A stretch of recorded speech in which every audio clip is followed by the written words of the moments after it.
Bismillahirrahmanirrahim. Assalamualaikum warahmatullahi wabarakatuh. Kembali bersama saya Dr. Rado Yendra, SSI MPSC, tentunya bersama dengan Lembaga Rado Institute. Kita konsisten terus mengisi dunia maya Indonesia dengan berbagai kegiatan-kegiatan Tridharma perguruan tinggi.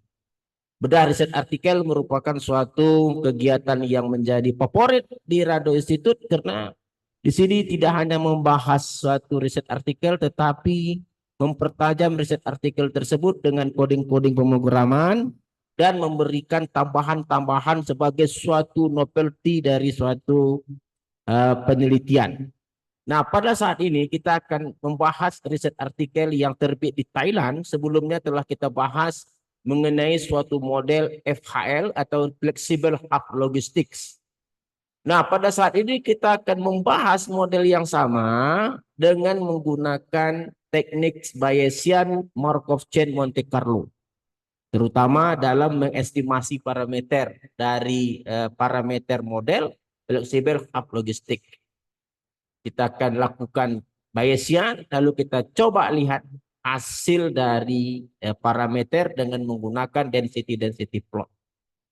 Oke, sebelumnya kita telah membahas mengenai suatu riset artikel. Kita bahas dulu riset artikelnya sedikit. Nah, ini terbit di Thailand Statistician tahun Januari 2025 dengan judul An Alternative Version of Hulk Logistic Distribution, Properties Estimation and Application. Dalam riset artikel ini diberikan suatu fungsi densitas peluang pada persamaan 6. Ini fungsi densitas peluang yang disebut dengan HLF tadi, FHL, Flexible Hub Logistic, dan 6 adalah kumulatif. Nah, kita akan gunakan set data yang ada pada riset artikel ini, set data yang ada nih pada tabel 3, lalu kita jalankan Bayesian MCMC untuk melihat density plot dan kumulatif density plot dulu, terutama density plot saja. Dan kita coba cek parameternya apakah jauh berbeda atau tidak dengan yang dihasilkan oleh suatu riset artikel. Oke, coba kita buka R kita. Oke, kita buka R kita. Terus screen. Nah, ini R kita. Data yang kita gunakan data yang sama seperti pada riset artikel. X. X kecil. Slok X. Nah, setelah data yang ada, kita coba bangun fungsi likelihood. Nah, ini adalah fungsi likelihood dari FHL, Flexible Hub Logistics. Yang berwarna hijau yang sorot ini adalah fungsi densitasnya yang persis seperti pada persamaan 6. Dengan U adalah parameter. Kalau dalam riset artikel dia A. Nah, plot inilah yang menunjukkan dia likelihoodnya perkalian. Plot perkalian.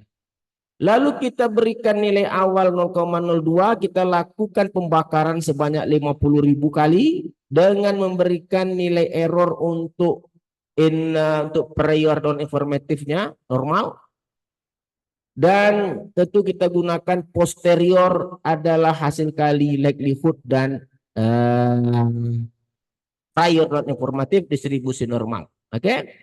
Di mana ada YU-nya adalah SU ditambah dengan nilai errornya tadi. Oke, diiterasi terus, dibakar terus sebanyak 50.000 kali. Lalu kita akan coba nanti lihat trace plot dan posterior plot. Oke, kita jalankan saja. Kita jalankan. Oke, nah kita biarkan saja dia berproses sendiri seperti biasa. Akan memakan waktu karena ini adalah Bayesian MCMC membakar dari 50.000, tapi saya rasa tidak akan begitu lama dibandingkan dengan model sebelumnya karena ini hanya menggunakan fungsi densitasnya tidak begitu kompleks seperti fungsi densitas Rado Institute K sama dengan 25 sebelumnya kita bahas. Kita biarkan saja dia jalan sendiri, kita dapat melakukan perbincangan-perbincangan menarik. Ada yang bertanya bahwa Rado Institute itu kapan berhentinya untuk men-share berbagai kajian-kajian Tridharma. Insya Allah selagi umur kita panjang, kita diberi kesehatan, dan kita terus diberikan ide-ide yang baik cemerlang untuk memandirikan riset-riset mahasiswa Indonesia, tentu kita tidak akan pernah untuk mundur surut ke belakang. Lagian juga kita melihat hanya satu-satunya lembaga di dunia maya ini, hanya Rado Institute yang konsisten terus untuk mengisi dunia maya Indonesia dengan berbagai kegiatan tridharma perguruan tinggi. Seperti diketahui bahwa website radoinstitute.com ini terdiri dari 6 tools, 6 menu. Di antaranya ada pembahasan soal, ada materi, ada praktikum, ada bedah riset artikel, ada pengabdian pada masyarakat, dan ada satu lagi yang sangat menarik adalah International Research Class. Di International Research Class ini kita membahas teori-teori dengan menggunakan bahasa Inggris, dan tentu kita akui bahasa Inggrisnya adalah bahasa Inggris yang tidak terlalu baik seperti orang bule ataupun orang hebat bahasa Inggris lainnya, tetapi kita hanya seorang matematik, statistisian yang tidak memerlukan berbagai bentuk kosakata yang macam-macam, karena keilmuan kita adalah bidang sains. Mungkin vocabulary-nya tidak terlalu banyak cabangnya. Kalau dia disebut dengan integral, ya integral lah. Kalau disebut angka 2, ya di mana-mana 2 itu 2, 3 itu 3. Tidak ada kosakata vocabulary yang lain deh. Tidak seperti bahasa-bahasa sosial lainnya, bahasa-bahasa ilmu ekonomi mungkin misalnya banyak istilah-istilah yang mesti dipadankan dengan keadaan-keadaan tertentu. Di International Research Class kita mencoba untuk mencari relasi, cari jaringan dengan dunia luar tentunya, dengan berbagi keilmuan-keilmuan yang kita miliki.